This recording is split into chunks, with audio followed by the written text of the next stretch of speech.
So hello, and this is the continuation of the previous video, and I'll just straight away address somewhere where I was getting stuck in the previous video, which was basically we were just discussing that uh, for uh, for a single-ended case, this amplifier, basically this amplifier with degeneration, must give half the gain, and I think we can say it. We can easily say that it must give half the gain. Why? It's because this half circuit will give the gain, which is will be given by Gm times R 1 plus Gm RSS.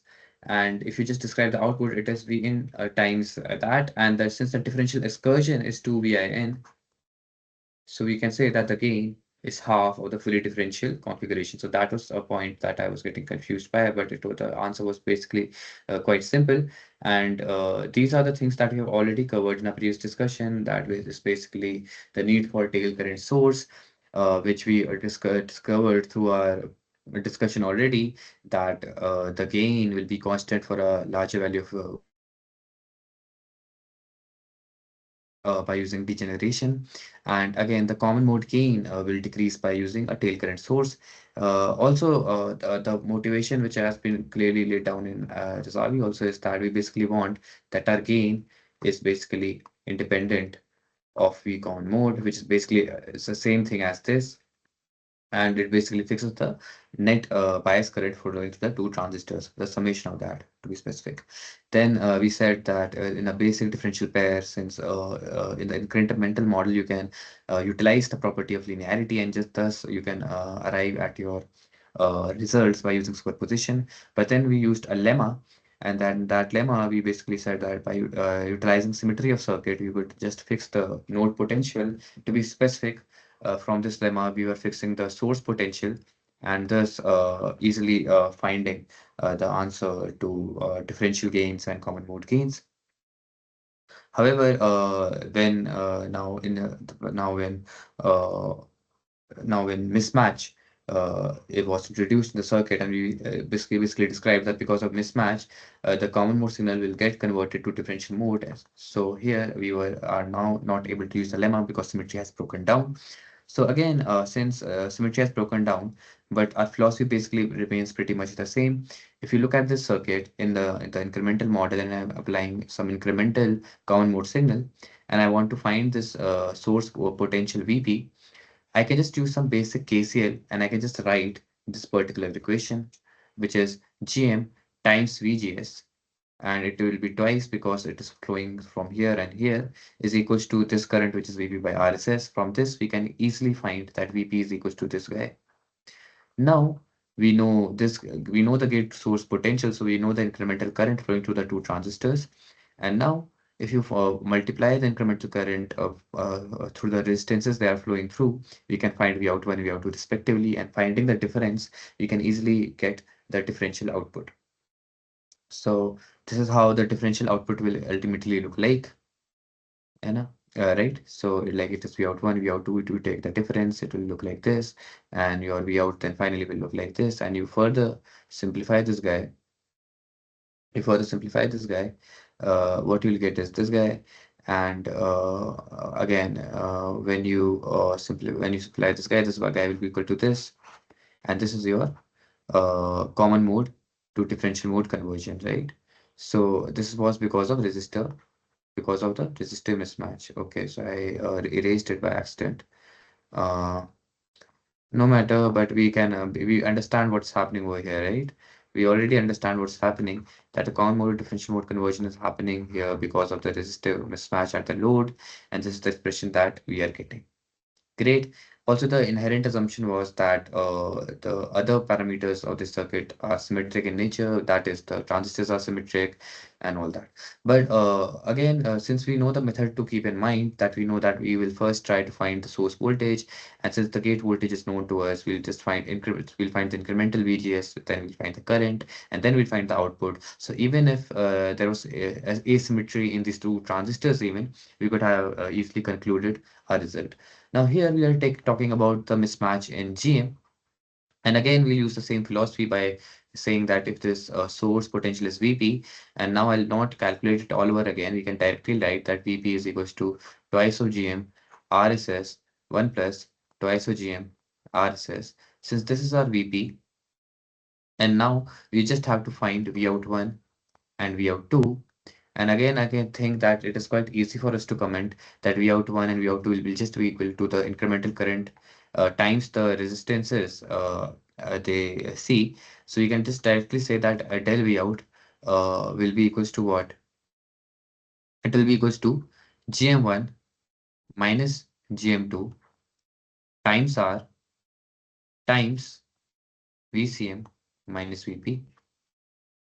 Great. And what will this guy ultimately be equal to?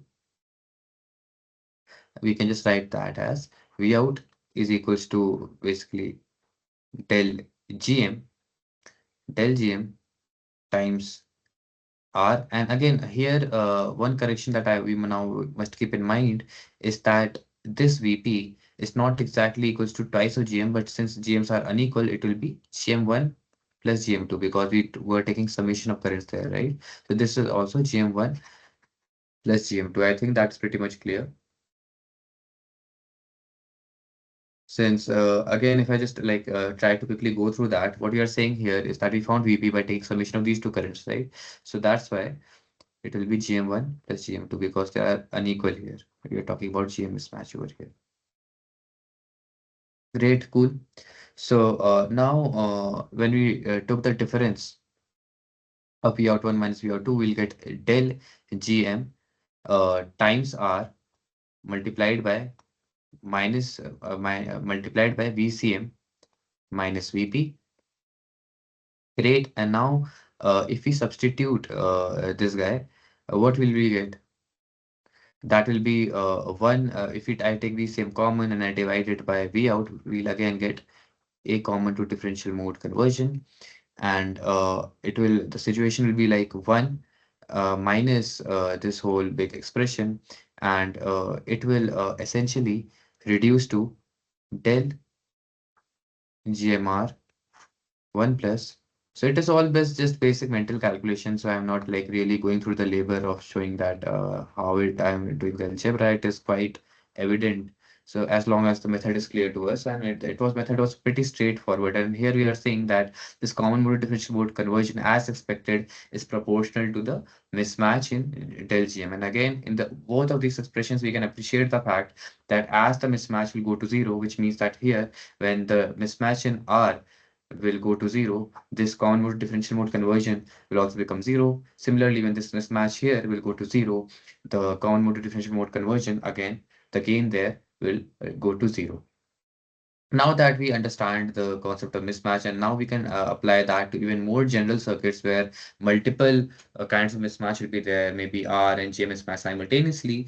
Since now the methodology is clear, very much clear to us. And what was the methodology here? Or rather, let us speak in general, okay? Let us just speak in general that what is our basic philosophy in analyzing these differential circuits is that we are just first trying to find the source potential, right? What is the source potential? Now, to find the source potential, we are either like applying the lemma or we are trying to apply KCL. And once we have applied, you have obtained that, then in incremental model, we are just saying that the incremental current is just equals to VGS times GM. And then we are easily finding the value that we intend to find. Great. But this is something that we are doing for common mode signal, right? Because at both the ends, the signal is same. But for a differential signal, can we do pretty much the same? Yes. So basically, I described that we can use superposition. So we'll superposition to find the differential gain and common mode gain of a general circuit. So if we have the time in the end, what we'll also try to see is that we'll try to use this philosophy to find the differential gain also of a basic differential amplifier. That being said, now let us move on to the next topic, which is basically the high frequency limitation of the differential circuit. So here the problem here with a basic differential circuit and high frequencies is that we know that there are parasitic capacitances that come into play at high frequency. So is the case here. If I draw this current source by its transistor equivalent, so what happens here is that at high frequencies, this parasitic capacitance, which is basically which basically exists from the this source node of these differential pairs to the ground, it becomes dominant at higher frequencies, and we know that this will tend to get short. So which means that the benefit of the common tail current source ceases, or it starts to vanish, and thus we face problems in high frequency, right? So that is one issue that we face at high frequencies, and that is something that we must keep in mind. Okay. Great. And now we are towards the end of this chapter's discussion. That is that uh, since we have already described it in chapter 3, that resistive loads are not a good choice. So instead of, what kind of loads can you use here? So again, the answers are quite something that we already are familiar with. We can use diode connected loads, and if it's an NMOS pair, we will use PMOS diode connected or PMOS triode loads. Why? We already described that because we want the source terminal of our loads to basically not depend upon the output excursions, or in other words, we want them to be to be grounded in the incremental model, so that their properties, and specifically the properties of their resistances, don't vary with incremental signals. So that was the basic idea. And you can have all these various loads. You can have diode connected PMOS. You can have a current source load, again of PMOS in nature, if your differential input pair is NMOS in nature. And now, we also described in earlier, way back only, that the diode connected load consumes more voltage headroom, and thus it limits the output swing. So, to remedy that, there is this alternative circuit that we basically see here, is so that we can get the best of the two worlds. And the idea here is that we connect a diode connected device, and we have a triode connected device in parallel. And what we try to do is we bias it such that this triode connected device carries 80% of the current flowing through this branch, and this guy carries 20% of the current. So this activity is done basically so that the headroom issue of the diode connected load can be overcome. And since we were basically using diode connected load for high resistance, you can basically just replace this guy with resistance. But again, we said that resistance is something that we intend to avoid in circuits. So yeah, so this is something that we do. It is given in the end of the Razavi's chapter. And the basic idea is this only, that to have high gain for a pretty typical by a typical headroom constraint, you can use this configuration where you are basically making the making the making this branch, which is basically your current source load, carry the majority of the current. Great. So now that we have discussed about this guy, there's one last topic that remains to be discussed, which is the Gilbert cell. And I won't go into the into its very depths, but the basic idea here is that we saw this particular differential amplifier. Let us take this differential amplifier only, and we know that the gain basically depends on GM, which in turns depends on under root of I bias, right? Now we know that this I bias is typically fixed. So the gain is typically fixed.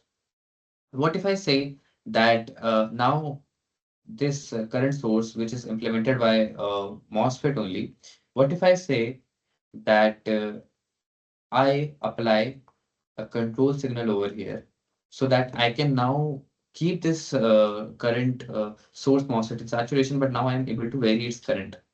This means that I can also vary the gain of my differential pair. This in turn means that now I have made the gain of my differential amplifier variable, and this is the basic idea of the Gilbert cell. The idea of the Gilbert cell is that the bottom tail current source in NMOS current differential pair, or the basic idea is that the bias current transistor that you have You are making its gate controllable by a control voltage. By tuning that control voltage, you are able to control the gain of your amplifier. So this Gilbert cell is basically a variable voltage gain amplifier, and the final schematic or the final circuit is a bit more complex. And for time being, I don't find it very much relevant to discuss since we are trying to do this so quickly. Also, what we must another point to note is that this Gilbert cell can also be used as a multiplier. However, we won't to go into this very much depth. The basic idea is this only, that this Gilbert cell basically acts as a voltage controlled amplifier where we are basically tuning the I bias, right? We are basically tuning, or basically we are saying that the I bias is tuned. And that's the fundamental idea over here. So I think that since the everything is in order, the last thing that I think that now we must discuss, which I said before also, is that let us try to find the differential gain.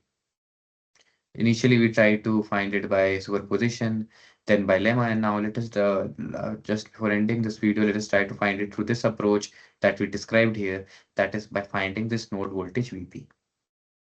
And you'll just try to you'll appreciate things more now. So now I'm just again taking some tail current resistance and I'm merging it with the degeneration resistance and I'm calling it RS straight away. And I'm just assuming symmetry for time being, or we cannot even assume symmetry, it's all up to us, but for time being, let's for simplicity, or let us just let us take it GM1 and GM2 only, and let me just describe this guy as let us say R1 and R2 only. Okay, let us take a general case and now let us try to describe the differential gain. And here I have my Vn, and here I have my minus Vn, or let us also take a general case here. I'm calling it Vn and I'm calling this Vn2. And now I have to find my Vp. So what my Vp will be equal to, now we know that Vn1 minus Vp times Gm1 plus Gm2 times Vn2 minus Vp is equals to Vp by Rx. Great. So now we can find the value Vp. How? We can just say that Gm1 Vn1 plus Gm2 Vn2 whole times Rx is equals to what? That is equals to Vp, and since I'm trying to take the terms common, so here I'll just get 1 by